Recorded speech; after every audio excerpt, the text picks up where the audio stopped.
तो दोस्तों डब्ल्यूडब्ल्यू की भर भर के न्यूज़ आ चुकी है। तो पहली बात कर लेते हैं ऑस्टिन थ्योरी के बारे में, जिनको मेन रोस्टर से रिमूव कर दिया गया है। यानी डब्ल्यूडब्ल्यू के इंटरनल रोस्टर से रिमूव कर दिया गया है क्योंकि वो अभी इंजर्ड चल रहे हैं। तो ऐसे में डब्ल्यूडब्ल्यू जो क्रिएटिव टीम है उन्होंने ऑस्टिन थ्योरी का भी अपने प्लान से फिलहाल के लिए हटा दिया है, जहाँ पे अभी उनके लिए कोई प्लान नहीं बनने वाले जो ऑलरेडी उनके ऊपर बन नहीं रहे थे। एक समय था जब Austin theory money in the bank champion बने थे और यूनाइटेड स्टेट चैंपियन। लग रहा था कि ये डब्ल्यूडब्ल्यू का एक उभरता हुआ सुपरस्टार बनने वाला है, लेकिन जैसे ही विंस मैकमैन डब्ल्यूडब्ल्यू से गए उसके बाद ट्रिपल एच ने इनकी बुकिंग अच्छे से नहीं की, जहां इस बंदे को फिर ज्यादा स्पॉट्स नहीं मिले। इस बंदे ने जैसे एमुलेशन चैम्बर में मतलब कंप्लीट किया, मनी इन द बैंक में कंप्लीट किया, उसके बाद इसने ब्रॉक लेसनर जैसे बड़े सुपरस्टार के साथ कंप्लीट किया एमुलेशन चैम्बर में। उसके बाद से ऑस्टिन थ्योरी की बुकिंग अच्छी नहीं हुई, जहाँ पे फिलहाल के लिए वो इंजर्ड चल रहे। तो ऐसे में अभी उनको डब्ल्यूडब्ल्यू के इंटरनल रोस्टर से हटा दिया गया है, जहाँ पे अब उनके लिए आगे प्लान नहीं बनने वाले हैं। इसका मतलब ये नहीं है कि उनको अब कंपनी से निकाल दिया गया है, बस फिलहाल के लिए उनके लिए अभी कोई प्लान और कोई मतलब ऐसा क्रिएटिव राइटर नहीं लिखा जाएगा कि मतलब उनको स्टोरी लाइन में इन्वॉल्व कर दिया जाए जब तक वो रिकवरी करके नहीं आते अपनी इंजरी से। जैसे आपको पता है कि Kevin Owens, Liv Morgan injured चल रही है, तो ऐसे में उनके लिए भी अभी डब्ल्यूडब्ल्यू क्रिएटिव टीम कोई मतलब प्लान नहीं बना रही है। ऐसा उनके लिए कोई स्टोरी लाइन नहीं लिखा जा रहा है कि उनको इन्वॉल्व किया जाए जब तक वो प्रॉपरली रिकवर होके नहीं आएंगे। और सही भी है, अगर वो इंजर्ड हैं तो मतलब उनके लिए प्लान बना के क्या ही फायदा, टाइम वेस्ट क्यों करना।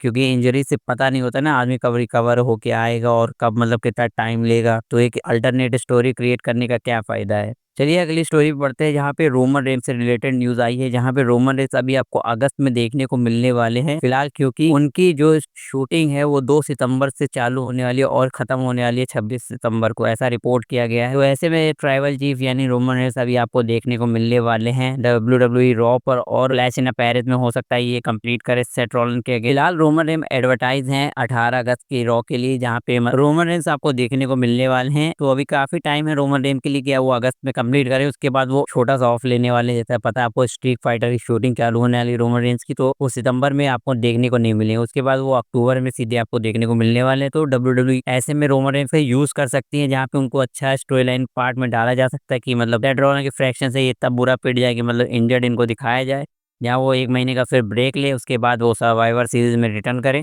तो आपको रोमन रेंस फिलहाल के लिए अगस्त में तो देखने को मिलने वाले, लेकिन सितंबर में छोटा सा ऑफ लेंगे, उसके बाद वो रिटर्न करने वाले। तो ऐसे में मतलब डब्ल्यूडब्ल्यू सही से यूज कर सकती है रोमन रेंस का। तो फिलहाल आपका क्या कहना है इसके बारे में कमेंट बॉक्स में बताइए। अगली न्यूज भी रोमन रेंस से रिलेटेड है, जहाँ भी आपको पता होगा पॉल हेमन एरिल हेरवानी के शो पे गए थे। तो ऐसे में उन्होंने रिवील किया है कि मतलब जो रेसलमेनिया 41 का प्लान था वो कॉडी और रोमन रेंस के बीच का प्लान था कि मतलब ये दोनों कंप्लीट करने वाले हैं चैंपियनशिप के लिए, लेकिन उसको मेन टाइम पे चेंज किया गया, जहाँ पे इस मैच को कॉडी और सिना का किया गया, जहाँ पे आपको पता ही है जॉन सिना का भी फेयरवेल टूर चल रहा है। तो ऐसे में जॉन सिना को 17 टाइम चैंपियन बनाना था, तो कॉडी रोड और जॉन सिना का मैच यहाँ पे बनाया गया रेसलमेनिया 41 के लिए। अगर ये मैच करवाया जाता कॉडी और रोमन रेंस का, तो लगातार ऐसा 3 बार होता कि कॉडी और रोमन फेस करते एक दूसरे को, वो भी रेसलमेनिया जैसे मेन इवेंट में। तो फिलहाल इसलिए प्लान को चेंज कर दिया गया था, और हो सकता है आने वाले टाइम में फिर से कॉडी और रोमन रेंस का मैच देखने को मिले। हो सकता है रेसलमेनिया 43 में या 44 में ऐसा देखने को हमें मिल जाए। फिलहाल आपका क्या कहना है, क्या आप फिर से Cardi road versus Roman Reigns का मैच देखना चाहते हैं? कमेंट बॉक्स में बताइए। जैसा कि दोस्तों अभी मैंने आपको बताया कि पॉल हेमन एरिल हेरवानी के शो पे गए थे, तो ऐसे में पॉल हेमन ने ब्रॉक लेसनर के रिटर्न पर कमेंट किया है, जहाँ पे उन्होंने कहा है कि जिसने भी डिसीजन लिया ब्रॉक लेसनर का रिटर्न का, उसकी मैं रिस्पेक्ट करता हूँ, और अब जो हो चुका है रिटर्न तो उसमें हम लोग कुछ कर नहीं सकते हैं। जहाँ पे क्रिटिसिज्म आना ही था, पता ही था, तो ऐसे में अब उसको भी कुछ किया नहीं जा सकता है। अब ब्रॉक लेसनर यहाँ पे हैं तो अब ये यहीं पे रहेंगे, उसको अब कैंसिल नहीं किया जा सकता। चाहे आप जितना क्रिटिसाइज कर लीजिए, बस आप ये कर सकते हैं कि अब आप उससे ऊपर उठ सकते हैं। जहाँ पे उन्होंने कहा कि मतलब लोग तो भगवान को भी क्रिटिसाइज करते हैं, तो उसका क्या ही कर सकते हैं, और यहाँ तक मुकाम पे पहुंचने ने कुछ ना कुछ गलती किया है, सबने सही तो किया नहीं, जीवन में सब कोई सही तो करते नहीं है, ऐसा उन्होंने कहा है। और उन्होंने आगे ये भी कहा है कि उनको फर्क नहीं पड़ता कि लोग इंटरनेट पे क्या कहते हैं, हमें फर्क पड़ता है कि हमारी जो ऑडियंस है, जो आती है पैसे देके मैचेस देखने, वो क्या कहती है। अगर उनको ब्रॉक लेसनर चाहिए तो हमें कोई फर्क नहीं पड़ता, हम उनको देंगे ब्रॉक लेसनर। और जो ये इंटरनेट पे बैठ के ऑडियंस मतलब अपना डिसीजन देती है या फिर अपना जो भी करती है, उससे हमें फर्क नहीं पड़ता है। हमारी जो ऑडियंस जो चाहिए और वो जिस चीज में खुश है हम उन्हें देंगे। उनका सीधा सीधा यही कहना था, अगर वो फ्यूचर में विंस मैकमैन को भी चाहेंगे तो विंस मैकमैन भी वापस आएंगे। तो ऐसे में उन्होंने बस ये कहा कि हमें अपनी लॉयल फैन से मतलब है, जो पैसे दे के आते हैं देखने WWE, उनसे मतलब है, ना कि जो इंटरनेट पे बैठ के अपना बकवास करते रहते हैं उनसे।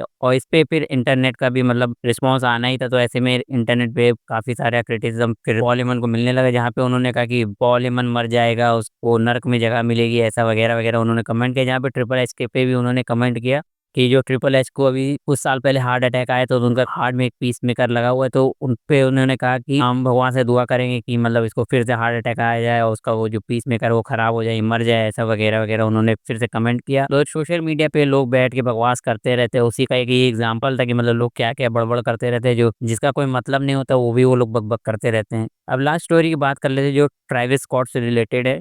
यहाँ पे पॉल हेमन ने इस चीज़ को एडमिट किया, जो डब्ल्यूडब्ल्यू के रिलेशनशिप्स हैं ट्रेविस स्कॉट के साथ, वो सही नहीं है फिलहाल के लिए, क्योंकि ट्रेविस स्कॉट की मतलब लेज़ीनेस और उनके मतलब इर्रेस्पॉन्सिबिलिटी के कारण जो जो स्टोरी लाइन थी कोडी रोड, जॉन सीना और द रॉक की, उसको मतलब खराब कर दिया गया इनकी वजह से, जहाँ पे वो स्टोरी लाइन आगे प्रोग्रेस ही नहीं हो पाई, जिसके कारण स्टोरी लाइन में चेंज करना पड़ गया। तो वो यही सब कह रहे थे कि ट्रेविस स्कॉट के साथ फिलहाल रिलेशनशिप सही नहीं है, आगे चल के मतलब ट्रेविस स्कॉट आपको डब्ल्यूडब्ल्यू में नहीं देखने को मिलने वाले, ना उनके लिए कोई प्लान्स हैं। तो ये चीज़ पॉल हेमन ने इंटरव्यू में बताया। तो फिलहाल आपका इन सब के बारे में क्या कहना है, कमेंट बॉक्स में बताइए। आज के लिए बस इतना ही और अपनी बातों को यहीं पे समाप्त करते हैं और मिलते हैं नेक्स्ट वीडियो में।